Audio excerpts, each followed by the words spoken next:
Alors, quelques identités analytiques dont on aura besoin aussi dans ce cours. Je vais considérer la fonction f de x, y, z identiquement nulle.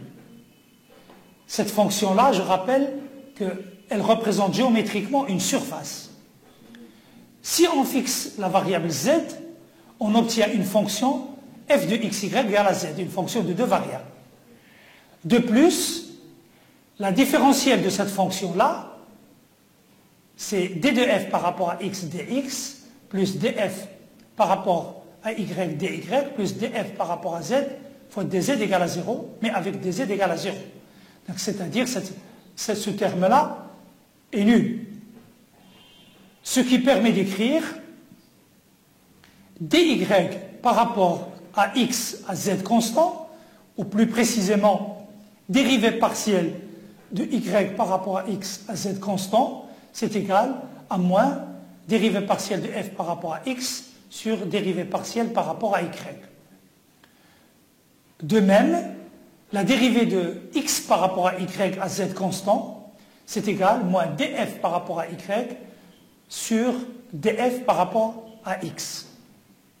Si je multiplie membre à membre les deux expressions a et b, j'obtiens la relation suivante, la relation C, dérivée partielle de y par rapport à x à z constant, multipliée par la dérivée partielle de x par rapport à y à z constant, qui est égale à plus 1.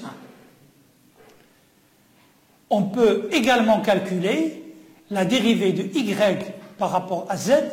Tout à l'heure, nous avons examiné donc, nous avons calculé ces expressions de dérivée partielle à z constant. On peut refaire le même calcul en gardant y constante ou x constant. Et garder, bien sûr, les autres variables non constantes. Alors, c'est ce que je vais essayer de faire ici. Si je fixe x constante, je peux calculer la dérivée de y par rapport à z. C'est égal à d de f par rapport à z avec un signe moins sur df par rapport à y. Et dz par rapport à x à y constant est égal à moins df par rapport à x sur df par rapport à z.